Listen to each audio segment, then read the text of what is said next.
안녕하세요. 절세로 미래를 바꾸는 김희연 행사입니다. 이제 연말정산 간소화 서비스가 드디어 열렸죠. 그래서 2월달은 이제 연말정산 시즌으로 이제 많은 근로자분들이 바쁘게 움직이고 계실 것 같은데, 이 연말정산과 관련해서 간소화 서비스를 어떻게 줘야 하는지에 대해서 한번 알아보도록 하겠습니다. 국세청 홈택스에 접속을 해주시고요. 지금 부가세 신고 기간이랑 같이 겹쳐 있거든요. 그래서 부가세 신고를 할 건지 연말정산 간소화를 할 건지 선택을 하시면 됩니다. 그래서 연말정산 간소화라고 하는 거 바로가기를 누르시면요, 성함이랑 주민번호를 쓰도록 되어 있습니다. 그래서 제 주민번호를 쳐보겠습니다.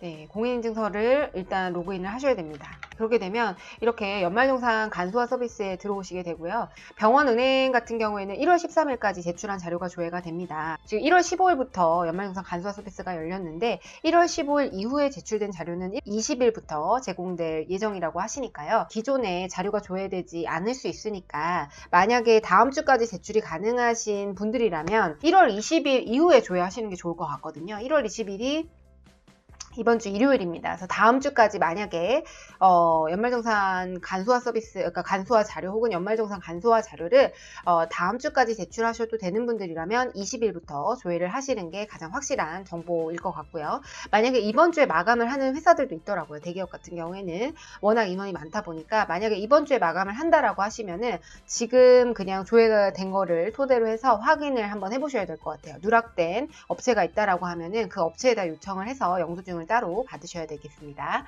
그래서 자료가 조회가 되지 않으면 영수증을 발급하는 기관에다가 제출을 문의를 하셔야 될 것 같고요. 그리고 이때 우리가 만약에 부양가족에 대한 동의가 미리 되어 있지 않으면 연말정산 간소화 자료에 부양가족에 대한 자료가 나오지 않습니다. 그래서 군입대를 하신다거나 혹은 멀리 사시는 부모님 같은 경우에는 미리미리 연말정산 간소화 자료 제공 동의를 받아보시는 게 좋을 것 같습니다. 그래서 못하셨다라고 하시면 얼른 하셔서 같이 조회를 하시면 굉장히 편할 것 같아요. 이제 닫기를 누르고요. 자, 2018년도가 되죠. 그러면 하나씩 조회를 하면 됩니다. 조회를 빨리 해보겠습니다. 이 돋보기 버튼이 있으시죠? 이걸 그냥 누르시면 됩니다.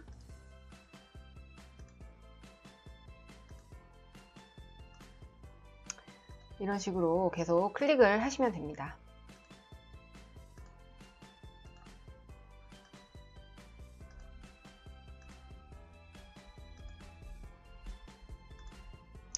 네, 조회를 전부 다 완료를 했고요. 여기 이제 밑에 보시면은 여기 PDF 다운로드도 있는데 지금 이제 대기업 같은 경우에는 종이 없는 연말정산을 하고 계시죠. 그리고 대기업은 다 자체적인 ERP, 연말정산 프로그램을 가지고 있기 때문에 거기에다가 직접적으로 입력을 하는 시스템을 갖추고 있고요. 또 어떤 형태가 있냐면 편리한 연말정산이라고 있어요. 근데 이 편리한 연말정산은 뭐냐면 이 홈택스에서 바로 제출을 하는 거죠. 해당 근로자들, 편리한 연말정산이 신청되어 있는 근로자들은 여기서 바로 전송이 가능하게 돼 있어요. 그러니까 국세청 홈택스에서 회사 홈택스로 자료가 이관이 되거든요. 여기서 바로 보내버리면.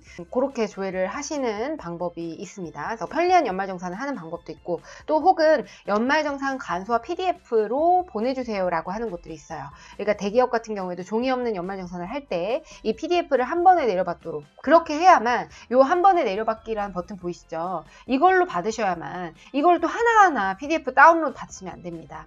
한 번에 내려받기를 해달라고 하셨으면은 한 번에 내려받기로 하셔가지고, 이게 가장 보편적인 방법이죠. 그래서 한 번에 내려받기를 해서 보내주셔야 된다. 그래야지 이 PDF를 인식을 하거든요, 프로그램에서. 그래서 프로그램을 쭈르륵 해서 업로드를 하기 위해서 간소화 자료를 PDF로 보내주세요, 한 번에 내려받기 해주세요 라고 만약에 요청을 하셨다고 하면 반드시 이렇게 한 번에 내려받기로 내려받기 누르시면 됩니다.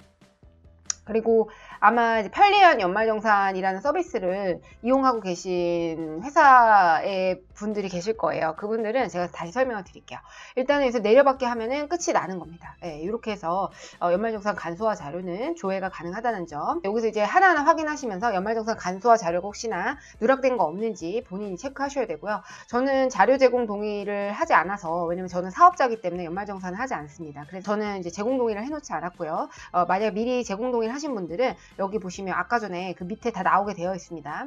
여기 이제 조회를 해보시면은 보험료라든지 의료비라든지 이런 것들이 밑에 여기 보시면 이렇게 의료비 같은 경우에는 제 거만 나와 있거든요. 예, 제 거 밑에 아마 나오게 될 겁니다. 예, 나오게 될 거니까 그거를 참고하셔서 운영하시면 될 것 같고요. 그리고 편리한 연말정산은요, 국세청 홈택스가 아니라 이제 국세청 사이트가 있어요. nts.go.kr인데 국세청을 누르시면은 nts.go.kr 쓰시죠. 여기에 가보시면 연말정산에 관한 자료를 굉장히 잘 다뤄주고 있어요. 그래서 이거 성실신고 지원 메뉴에서 이 원천징수 연말정산 안내라는 버튼을 누르시면 됩니다.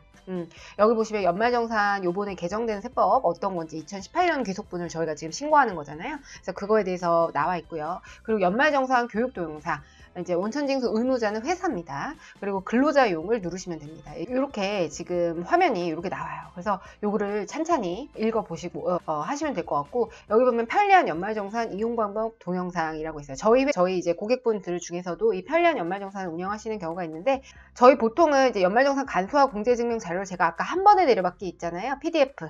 로 제출받아서 회사 연말정산 프로그램에 업로드해서 연말정산하는 대기업 및 국가기관, 저희 이제 세무대리인들한테 맡기는 경우에도 이 형태로 하게 되는데, 아까 제가 한 번에 내려받기 있죠. 연말정산 간소화 자료 PDF 한 번에 내려받기, 그렇게 하셔야만 조회가 가능하세요.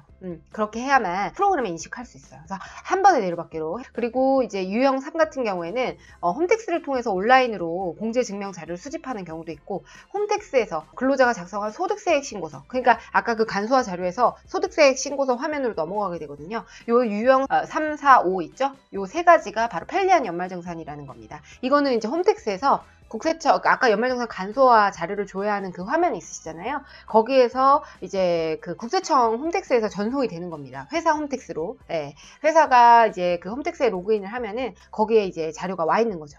그래서 연말정산은 홈택스에서 다 끝낼 수 있도록 그렇게 하고 있는데, 중소기업의 경우에는 이 편리한 연말정산을 이용하시는 경우가 있지만, 대기업 같은 경우에는 대부분 다 자체 ERP를 가지고 계시기 때문에 아까 전에 제가 말씀드렸던 한 번에 내려받기, 그걸로 이용하시면 될 것 같습니다. 이렇게 뭐 예상 세액 나와 있고 맞벌이 절세 이렇게 나와 있네요. 그래서 이 자료를 한 번씩 읽어보시는 것도 좋을 것 같습니다. 그러면 이제 아셔야 되는 거는 연말정산 간소화 자료에서 제공이 되지 않는 자료는 무엇인가? 저 자료에 거의 대부분의 내용들, 우리 연말정산에 필요한 모든 내용들이 다 이제 제공이 되어 있다고 보시면 돼요. 그리고 이번 연도에는 뭐 안경이라든가 보청기 구입 비용 있잖아요. 이런 거에 대해서도 자료 제출을 하도록 되어 있는 것 같더라고요. 연말정산 간소화 서비스에서 제공되지 않는 자료가 뭐냐? 저희 이제 공문인데요. 연말정산 간소화 서비스에서 제공되지 않는 거는 일단 암 등의 중증 환자의 경우에는 장애인 증명서를 받으실 수 있어요. 많이 아프신 분들 같은 경우에는 의료비가 많이 들어가시잖아요. 근데 이 부양가족이 의료비 부담이 굉장히 큰데도 불구하고 의료비 세액 공제뿐만 아니라 장애인 공제를 받으실 수 있어요. 장애인 공제는 200만 원까지 공제가 가능하니까요. 200만 원에 뭐 우리나라 대부분의 이제 소득세율이 15% 정도 되니까 200만 원에 15% 곱하면 30만 원 정도 절세 효과가 있겠네요. 그래서 장애인 공제가 대상이 있다. 가족분들 중에 아픈 분들이 계시다고 하면, 부양을 하고 계시다고 하면 요 장애인 증명서를 병원에서 발급을 받으시면 됩니다. 의사 선생님께 가셔서 장애인 증명서를 해달라고 해주시면 될 것 같고요. 그리고 결핵이라든가 그 다음에 희귀성 질환이라든가 이 건강보험 산정 특례자에 대해서 의료비 공제가 올해부터 확대가 됐습니다. 2018년도에 확대가 됐기 때문에 그분들도 건강보험 산정 특례자라고 하는 것을 의사 선생님으로부터 이제 확인서를 발급을 받으셔야 돼요. 그 건강보험 산정 특례자는 희귀성 난치 질환이라든가 결핵이라든가 이런 것들로 인해서 건강보험으로 대부분의 이제 의료비가 해결이 되는 그런 질환들입니다. 그래서 그거는 의사 선생님의 확인을 받으셔야 돼요. 그래서 그거 받으시면 200만 원 공제가 가능하고요. 또 연도 중에 뭐 부모님이 안타깝게도 사망하셨다거나 조부모님이 사망을 하셨을 경우에 기존에 아프셨을 가능성이 굉장히 높잖아요. 그 경우에도 장애인 증명서를 사망의 전날로 공제를 받으실 수 있거든요. 작년에 돌아가셨다고 하면은. 그래서 그거는 발급을 받으셔야 될 것 같아요. 그리고 보청기라든가 휠체어 등의 장애인 보장구 구입 임차 비용이 있습니다. 이거 이제 구입 영수증이 있으면 공제가 가능하거든요. 근데 이게 장애인들만 휠체어를 타는 게 아니잖아요. 우리가 뭐 교통사고가 나거나 혹은 다쳤을 때 휠체어를 할 수도 있고 또 보청기를 쓰시는 경우도 있기 때문에 그 경우에는 내가 다쳐서 휠체어를 빌렸었다라고 하면 그거에 대한 임차 비용도 당연히 의료비 공제가 가능하니까 영수증을 발급을 받으시기 바라겠습니다. 그 다음에 안경점 콘택트 렌즈 구입 비용, 이것도 안경점에서 발급 받으실 수 있죠. 그래서 간소화 자료에서 조회된 부분은 제외하실 수 있도록 확인을 하셔야 될 것 같고요. 그 다음에 중고생 교복 구입 비용은 가능하죠. 신용카드 공제도 가능하고, 이거는 중복 공제가 가능합니다. 뭐 의료비라든지, 그 다음에 교복 구입 비용이라든지, 그 다음에 취약전 아동 학원비 있잖아요. 요거는 신용카드 공제도 가능하고, 또 교육비 공제나 의료비 공제가 같이 중복으로 적용 가능하니까 신용카드로 사용을 하시는 것을 추천을 드리고, 신용카드 같은 경우에는 총급여, 연봉의 25% 이상을 써야만 신용카드 소득 공제가 가능하거든요. 그래서 연봉의 한 25%까지는 신용카드를 쓰시고, 그거를 초과하게 되면 현금 영수증이나 체크카드를 쓰시는 것이 아마 소득 공제에서 유리한 측면이 있습니다. 그 다음에 해외 교육비도 가능합니다. 그래서 학교에서 발급하는 그 교육비 영수증 받으시면 공제가 가능하다라고 보시면 되겠습니다. 그 다음에 기부금 같은 경우에도 기부금 영수증이 이제 조회가 되기는 하는데 일부만 조회가 되는 경우가 대부분이에요. 그래서 다 조회가 되지 않기 때문에 반드시 누락이 없는지 확인을 하셔야 될 것 같고요. 특히나 종교단체 기부금의 경우에는요. 그리고 또 월세액 공제 같은 경우에는 월세액 공제가 총급여가 5,500만 원 이하인 경우에는 올해 확대가 됐습니다. 그래서 월세세액 공제를 꼭 받으실 수 있도록, 근데 무주택자여야 되고요. 근로소득자만 월세액 공제가 가능합니다. 월세 지급한 계좌이체 영수증, 무통장입금증, 그리고 월세액 공제는 반드시 전입이 되어 있어야 돼요. 주민등록 등본상에 전입이 되어 있어야 됩니다. 그리고 고시원도 가능하도록 추가가 됐으니까 그 점도 참고하셔야 될 것 같고요. 그다음 벤처기업 투자금액, 벤처기업을 만약에 투자했다라고 하면 소득공제 혜택이 있거든요. 그래서 벤처기업에 투자했다라는 걸 확인서를 그 벤처기업으로 받으시는 겁니다. 그래서 해당 기업이 벤처기업이라는 거 한 장과, 그다음에 벤처기업에 얼마를 투자했다라고 하는, 그래서 소득공제 대상 금액이 얼마다라고 하는, 투자 금액이 얼마다, 우리는 벤처기업이며 우리한테 투자한 금액은 얼마입니다라고 하는 확인서를 해당 벤처기업에서 발급을 해주셔야 됩니다. 그래야만 소득공제가 가능하시거든요. 그리고 뭐 특별한 경우는 뭐 정보 제공을 하지 않은, 정보 동의를 하지 않은 부모님이 있다거나 자녀가 있다거나 했을 때는 미리미리 연말정산 간소화 자료 제공 동의를 해 놓으셔야 되거든요. 그러면 이 정보 동의하는 거 한번 보여드릴게요. 저는요, 일단 로그인을 해보겠습니다. 로그인을 하시면요, 여기 조회 발급 메뉴라고 있으세요. 네, 그래서 연말정산 간소화가 있죠. 그럼 여기 보시면 자료 제공 동의라고 있어요. 제공 동의 현황을 조회해 볼까요? 공인인증서 인증이 필요합니다. 저는 자료 제공 동의를 해 놓지 않았어요. 왜냐면 사업자이기 때문에. 그래서 요거 조회를 하더라도, 조회하기 하더라도 조회된 결과가 없습니다. 여기 한 명 있네요. 내 자료를 제공받은 자가 나오죠. 저희 남편이 제 자료를 제공받았나 봅니다. 이렇게 해서 자료 제공 동의를 하시면 되겠습니다. 그리고 뭐 주택 청약저축 납입액, 그래서 금융기관에 무주택 확인서를 미제출했다라고 하면은 여기 안 나올 수 있으니까 확인을 해보셔야 될 것 같고요.